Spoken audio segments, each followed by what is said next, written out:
Hi foodies, welcome to Soumya food house. ಇವತ್ತಿನ special recipe ಏನಪ್ಪಾ ಅಂದ್ರೆ ಮೈಸೂರ್ ಪಾಕ್. ಸೊ ಈ ತರ ಮೈಸೂರ್ ಪಾಕನ್ನ ಯಾವ ರೀತಿ ಮಾಡೋದು ಅಂತ ನೋಡೋಣ. ನೋಡಿ ಎಷ್ಟು ಕರೆಕ್ಟ್ ಕನ್ಸಿಸ್ಟೆನ್ಸಿಲಿ ಮಾಡಬಹುದು ಅಂತ ತೋರಿಸ್ತೀನಿ. ಇದು ಸೇಮು ಅಂಗಡಿ ಮನೆಯಲ್ಲಿ ಸಿಗುವಂತಹ ಮೈಸೂರ್ ಪಾಕನ್ನ ಮಾಡ್ಬೋದು. ನಾವು ಇದರಲ್ಲಿ ತುಂಬಾ ವೆರೈಟೀಸ್ ಆಫ್ ಮೈಸೂರ್ ಪಾಕನ್ನ ಮಾಡ್ಬೋದು. ಅಂದ್ರೆ ನಾವು ಸಾಫ್ಟ್ ಆಗಿ ಎಣ್ಣೆ ಜಾಸ್ತಿ ತುಪ್ಪ ಜಾಸ್ತಿ ಹಾಕಿ ಕೂಡ ಮಾಡ್ಬೋದು, ಇಲ್ಲ ಈ ತರ ಕರೆಕ್ಟ್ ಕನ್ಸಿಸ್ಟೆನ್ಸಿಲಿ ಕೂಡ ಮಾಡ್ಬೋದು. ಈ ತರ ಮಾಡೋದ್ರಿಂದ ತುಂಬಾ ದಿನಗಳ ಕಾಲ ಇದನ್ನ ನಾವು ಇಡ್ಕೋಬಹುದು.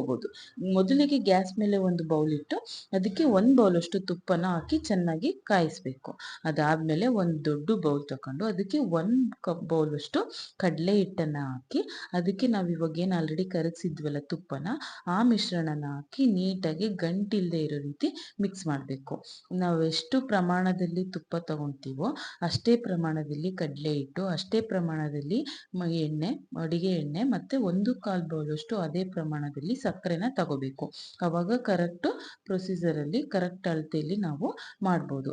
ಈ ತರ ನಮಗೆ ಎಲ್ಲಾದ್ರೂ ಗಟ್ಟಿ ಆದ್ರೆ ಇನ್ನೂ ಸ್ವಲ್ಪ ಎಣ್ಣೆ ತುಪ್ಪನ ಹಾಕೊಂಡು ಈ ತರ ನೀಟಾಗಿ ಗಂಟಿಲ್ದೆ ಇರೋ ರೀತಿ ಮಿಕ್ಸ್ ಮಾಡ್ಕೋಬೇಕು. ಸೊ ನೋಡಿ, ಇದನ್ನ ಮಿಕ್ಸ್ ಮಾಡ್ಕೊಳೋ ಅಷ್ಟರೊಳಗೆ ಯಾರೆಲ್ಲ ಇನ್ನು ನಮ್ಮ ಚಾನಲ್ ಅನ್ನ ಸಬ್ಸ್ಕ್ರೈಬ್ ಆಗಿಲ್ಲೋ, ಸೊ ಕೆಳಗಡೆ ಕಾಣ್ತಿರ್ತಕ್ಕಂಥ ಸಬ್ಸ್ಕ್ರೈಬ್ ಬಟನ್ ಮೇಲೆ ಒತ್ತಿ ಮತ್ತೆ ಬೆಲ್ ಐಕಾನ್ ಮೇಲೆ ಕ್ಲಿಕ್ ಮಾಡಿ. ಸೊ ಇದನ್ನ ಆದ್ಮೇಲೆ ನೆಕ್ಸ್ಟ್ ಇಲ್ಲಿ ಅದೇ ಅಳತೆಯಲ್ಲಿ ನಾನು ಒಂದು ಬೌಲಷ್ಟು ಎಣ್ಣೆನ ಚೆನ್ನಾಗಿ ಕಾಯಿಸಿ ಇಡ್ಕೋಬೇಕು. ನೆಕ್ಸ್ಟು ಅದೇ ಅಳತೆ ಪ್ರಮಾಣದಲ್ಲಿ 1/4 ಬೌಲಷ್ಟು ನಾವು ಸಕ್ಕರೆನ ಹಾಕ್ಕೋಬೇಕು. ಅದಕ್ಕೆ 3/4 ಬೌಲಷ್ಟು ನಾವು ನೀರನ್ನ ಹಾಕಿ ಗಂಟಿಲ್ದೆ ಇರೋ ರೀತಿ ಅದನ್ನ ಸಕ್ಕರೆನ ಕರಗಿಸ್ಕೋಬೇಕು. ಅಂದ್ರೆ ಇದನ್ನ ನಾವು ಫುಲ್ ಪಾಕದ ರೀತಿ ಮಾಡಬಾರ್ದು, ಜಸ್ಟ್ ನಮ್ಗೆ ಇದು ಕೈಗೆ ಈ ತರ ಅಂಟು ಪಾಕ ಬರಬೇಕು ಅಷ್ಟೇ. ಆ ತರ ಕನ್ಸಿಸ್ಟೆನ್ಸಿ ಬರೋ ರೀತಿ ನಾವು ಈ ಸಕ್ಕರೆನ ಚೆನ್ನಾಗಿ ಕರಗಿಸ್ಬೇಕು. ನೋಡಿ ಕಾಣಿಸ್ತಾ ಇದೆಯಲ್ಲ, ಇವಾಗ ಈ ತರ ನಾವು ಸ್ವಲ್ಪ ಸಕ್ಕರೆನ ತಗೊಂಡು ಈ ತರ ನೀಟಾಗಿ ಹಿಂಗಂದಾಗ ಕೈಯಲ್ಲಿ ಈ ತರ ಅಂಟಬೇಕು. ಜಸ್ಟ್ ಈ ತರ ಅಂಟಬೇಕು, ಜಸ್ಟ್ ಅಂಟು ಪಾಕ ಮಾಡ್ಕೋಬೇಕು. ಅದಾದ್ಮೇಲೆ ನಾವು ಇವಾಗ ಏನು ಆಲ್ರೆಡಿ ಕಲ್ಸಿಟ್ಟಿದೀವಲ್ಲ ಕಡಲೆ ಹಿಟ್ಟಿನ ಮಿಶ್ರಣ, ಅದನ್ನ ಹಾಕಿ ನೀಟಾಗಿ ಈ ತರ ಮಿಕ್ಸ್ ಮಾಡಬೇಕು. ಸ್ವಲ್ಪನೂ ಕೂಡ ಗಂಟಿಲ್ದೆ ಇರೋ ರೀತಿ ನಾವು ಇದನ್ನ ಹಿಂಗ್ ಕೈ ಬಿಡದೇನೆ ರೀತಿ ಮಿಕ್ಸ್ ಮಾಡಬೇಕು. ನಾವು ಫಸ್ಟಿಗೆ ಕಡಲೆ ಹಿಟ್ಟನ್ನ ತುಪ್ಪದಲ್ಲಿ ಆಗಿರ್ಬೋದು, ಅಥವಾ ತುಪ್ಪ ಇಲ್ಲ ಅಂದ್ರೆ ನೀವು ಎಣ್ಣೆಯಲ್ಲೂ ಕೂಡ ಹಾಕಿ ಎಣ್ಣೆನ ಬಿಸಿ ಮಾಡ್ಬಿಟ್ಟು ಹಾಕಿ ಕೂಡ ಕಡಲೆ ಹಿಟ್ಟನ್ನ ಈ ತರ ಕಲಿಸ್ಬೇಕು. ನಾವು ಡೈರೆಕ್ಟ್ ಆಗಿ ಸಕ್ಕರೆ ಪಾಕಕ್ಕೆ ಕಡಲೆ ಹಿಟ್ಟನ್ನ ಹಾಕೋದ್ರಿಂದ ಏನಾಗುತ್ತೆ, ಗಂಟಾಗುತ್ತೆ. ಅದಕ್ಕೆ ನಾವು ಯಾವಾಗ್ಲೂ ಫಸ್ಟಿಗೆ ಈ ತರ ಈ ತುಪ್ಪನಾಗ್ಲಿ ಎಣ್ಣೆ ಆಗ್ಲಿ ಕಾಯಿಸ್ಬಿಟ್ಟು ಕಡಲೆ ಹಿಟ್ಟನ್ನ ಕಲಿಸ್ಕೊಂಡೆ ನಾವು ಈ ಪ್ರೊಸೀಜರ್ ಅಲ್ಲಿ ಇದನ್ನ ಮಾಡಬೇಕು.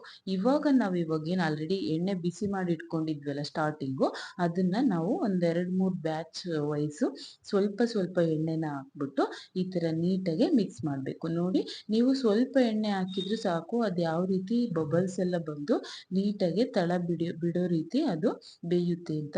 ಇಷ್ಟು ಪ್ರೊಸೀಜರ್ ಅನ್ನು ನಾವು ಮೀಡಿಯಂ ಫ್ಲೇಮ್ ಅಲ್ಲೇ ಮಾಡಬೇಕು.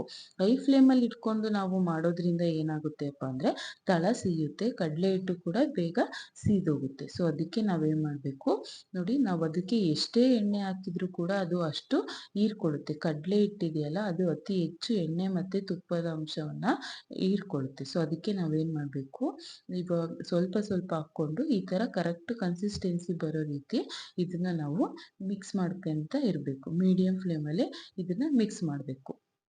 ಕೊನೆಯದಾಗಿ ನಾವು ಇವಾಗ ಏನು ಉಳಿಸಿರ್ತಕ್ಕಂತಹ ಎಣ್ಣೆ ಇರುತ್ತಲ್ಲ, ಅಷ್ಟು ಎಣ್ಣೆನೂ ಹಾಕಿ ನೀಟಾಗಿ ಮತ್ತೆ ಇನ್ನೂ ಒಂದ್ಸರ್ತಿ ಅದನ್ನ ಮಿಕ್ಸ್ ಮಾಡಬೇಕು.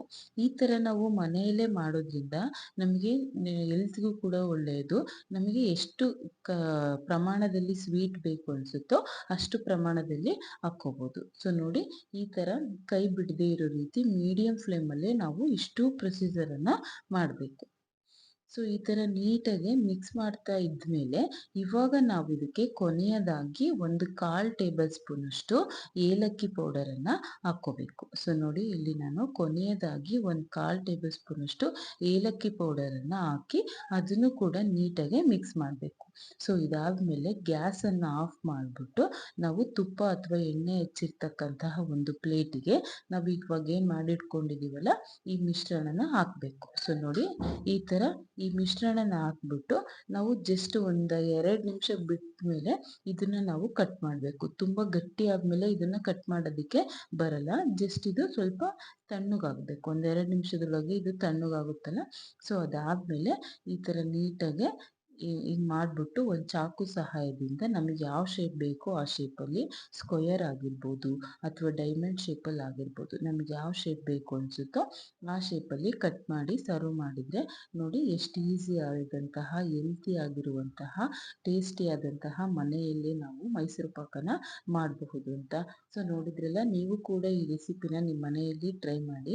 ಯಾರಿಗೆಲ್ಲ ಈ ರೆಸಿಪಿ ಇಷ್ಟ ಆಗುತ್ತೋ ನಿಮ್ಮ ಅನಿಸಿಕೆ ಅಭಿಪ್ರಾಯನ ಕಾಮೆಂಟ್ ಮೂಲಕ ತಿಳಿಸಿ. ನೋಡಿ ಎಷ್ಟು ಕರೆಕ್ಟಾಗಿ ಬೆಂದಿದೆ ಅಂತ. ಸೊ ನೀವು ಇದನ್ನ ಬೇಯಿಸೋದಕ್ಕೆ ಅಷ್ಟೇ ಟೈಮ್ ಹಿಡಿಯುತ್ತೆ ಹೊರತು ಇನ್ನು ಎಲ್ಲ ಪ್ರೊಸೀಜರು ಕೂಡ ಬೇಗನೆ ನಾವು ಮಾಡ್ಬೋದು. ಸೊ ನೋಡಿದ್ರಲ್ಲ, ಯಾರಿಗೆಲ್ಲ ಈ ವಿಡಿಯೋ ಇಷ್ಟ ಆಯಿತು ನಿಮ್ಮ ಫ್ರೆಂಡ್ಸ್ ಆ್ಯಂಡ್ ಫ್ಯಾಮಿಲಿಗೂ ಶೇರ್ ಮಾಡಿ. Thank you for watching.